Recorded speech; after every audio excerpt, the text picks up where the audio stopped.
كتب عليكم الصيام كما كتب على الذين من قبلكم صدق اللہ العظیم۔ ایمان والو، تم پر روزے فرض کیے گئے ہیں جیسا کہ تم سے پہلے لوگوں پر روزے فرض کیے تھے۔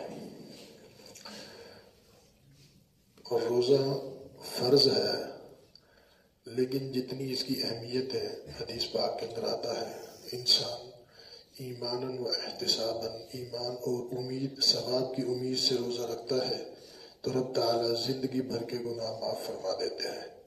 تو جتنی یہ چیز اہم ہے اتنے ہی اس کی حفاظت کی بھی ضروری ہے۔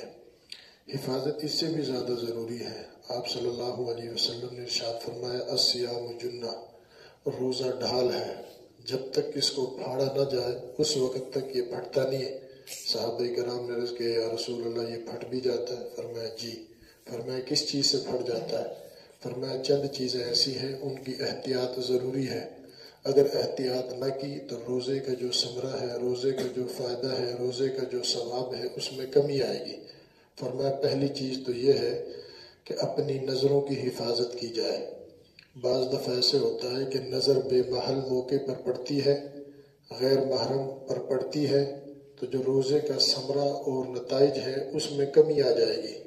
اس لیے تو آپ صلی اللہ علیہ وسلم نے ارشاد فرمایا کہ نظر شیطان کے تیروں میں سے ایک تیر ہے، جب یہ نظر پڑتی ہے تو دل و دماغ پر اس کا عکس پڑتا ہے، اثر پڑتا ہے، تو جس کی وجہ سے انسان جو ہے روزے کی افادیت کھو بیٹھتا ہے۔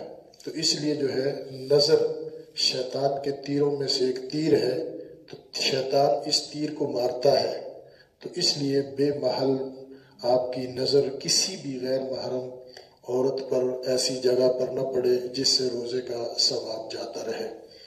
دوسرے نمبر پر فرمایا کہ انسان اکثر جو گناہ کرتا ہے زبان کی وجہ سے کرتا ہے۔ حدیث پاک میں آتا ہے المسلم من سلم المسلمون من لسانی و یدی، کہ مسلمان ہے وہ جس کی زبان اور ہاتھ سے مسلمان محفوظ رہے۔ اب اس کے اندر من لسان پہلے آیا ہے زبان سے، اس لیے کہ اکثر زبان کے جو زخم ہوتا ہے یہ بھرا نہیں جاتا۔ حضرت علی المرتضیٰ رضی اللہ تعالیٰ عنہ فرماتے ہیں جراحت السنان لها التیام ولا یلتام ما جرح اللسان، بعض دفعہ تیر و تلوار کے زخم تو بھر جاتے ہیں لیکن زبان کا لگا ہوا تیر جو ہے یہ بھرتا نہیں ہے۔ زبان کو کنٹرول میں کرنا چاہیے، بلکہ حدیث پاک کے اندر واضح طور پر ہے اگر کوئی جھگڑالو آدمی آپ سے جھگڑا کرے، لڑائی کرے، فساد کرے تو آپ کہہ دو صاف طور پہ انی صائمن، کہ میں روزہ دار ہوں، میرا روزہ ہے، آپ چپ رہیں۔ جب تک آپ چپ رہیں گے اللہ کی مدد آپ پر شامل حال رہے گی۔ اگر آپ نے جواب دینا شروع کر دیا، ایک کی 10 سنانا شروع کر دی کہ یہ بولا کیوں، اس کی جرت کیا، تو پھر فرمایا کہ جو اللہ کی طرف سے مدد ہوتی ہے وہ بھی چلی جاتی ہے۔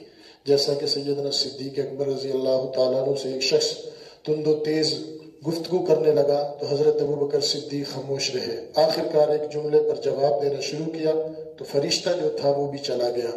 آپ صلی اللہ علیہ وسلم سے صدیق اکبر نے کہا کہ یا رسول اللہ جب تک وہ بولتا رہا آپ خاموش رہے، میں بھی خاموش رہا، جب میں نے جواب دیا تو آپ بھی چلے گئے۔ فرمایا کہ صدیق جب تک تو خاموش تھا اللہ کی طرف سے ایک فرشتہ متعین تھا جو تیری طرف سے جواب دے رہا تھا، جب تو نے جواب دینا شروع کیا تو وہ فرشتہ چلا گیا، شیطان آ گیا تو میں بھی وہاں سے چلا گیا۔ تو اس لیے انسان خاموش رہتا ہے، صبر کرتا ہے، تو ان اللہ مع الصابرین، اللہ بھی صبر کرنے والوں کے ساتھ ہے۔ تو اس لیے زبان کا احتیاط اور کنٹرول بڑی اہم چیز ہے۔ اسی طرح زبان سے کوشش کریں کہ غیبت نہ کی جائے۔ اور تیسرے نمبر پر ظاہر سی بات ہے کہ جو زبان سے کہنا جائز نہیں ہے وہ کانوں سے سننا جائز نہیں ہے۔ مثال کے طور پر گانا گانا زبان سے جائز نہیں ہے، کانوں سے سننا بھی جائز نہیں ہے۔ گالی دینا زبان سے جائز نہیں ہے، کانوں سے سننا بھی جائز نہیں ہے۔ اور تیسرے نمبر پہ یہ ہے کہ آپ کے کھانے کے اندر حلال ہو، آپ کی سحری کے اندر حلال ہو۔ اگر فرمایا کہ آپ کی سحری حرام سے ہوئی، آپ کی افطاری حرام سے ہوئی، تو صبح سے لے کر شام تک جو انسان بھوکا رہتا ہے عند اللہ وہ قابل قبول نہیں ہوتا۔ اس لیے قرآن کریم کے اندر انبیاء جیسے مقدس طبقے کو اللہ نے فرمایا یا ایھا الرسل کلوا من الطیبات واعملوا صالحا، اے انبیاء کے گروہ پاکیزہ کھاؤ اور نیک عمل کرو۔ جو پاکیزہ کھاتا ہے نیک عمل کرتا ہے، جو پاکیزہ کھاتا ہے اللہ اعمال صالح کی توفیق نصیب فرماتے ہیں۔ اگر انسان اپنے کھانے میں حرام کی آمیزش رکھتا ہے، حرام کھاتا ہے، تو فرمایا کہ حضرت سعد بن ابی وقاص رضی اللہ تعالیٰ عنہ نے کہ یا رسول اللہ میرے لیے دعا کریں کہ میں مستجاب الدعوات بن جاؤں، اللہ سے جو دعا کروں اللہ میری دعا کو قبول فرمائے۔ تو آپ نے فرمایا ساتھ اپنے کھانے میں حلال کی کوشش کر، حلال کھا، اللہ تجھے مستجاب الدعوات بنا دیں گے کہ انسان جو دعا کرے گا اللہ اس کی دعا کو قبول فرما لیں گے۔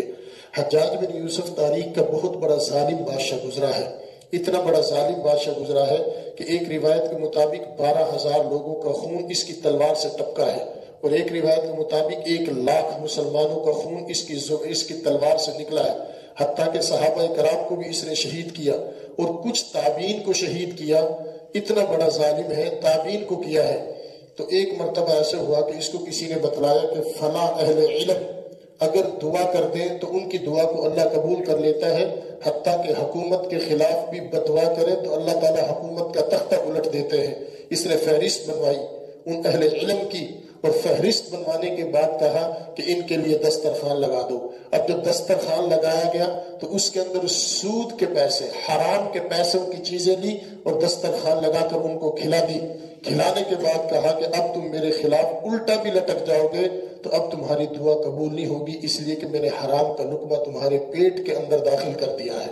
یہ علیحدہ بات ہے کہ غلطی سے چلا گیا تھا، لیکن اتنا یقین تو حجاج بن یوسف ظالم و جابر بادشاہ کو بھی تھا کہ حرام کا لقمہ چلا جائے تو اللہ دعا کو قبول نہیں کرتے۔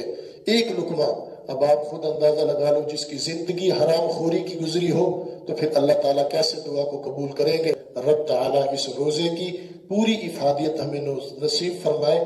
اس لیے آپ نے فرمایا الصیام جنہ، روزہ ڈھال ہے، جب تک اس کو پھاڑا نہ جائے تو ان چیزوں سے روزہ ٹوٹ جاتا ہے۔ کیا مطلب؟ کہ روزہ تو ہو جائے گا لیکن روزے کا ثواب کامل نہیں ہوگا، روزے کا ثواب ناقص رہے گا۔ اللہ تعالیٰ ہمیں رزق حلال کمانے اور کھانے کی رب تعالیٰ ہم سب کو توفیق نصیب فرمائے۔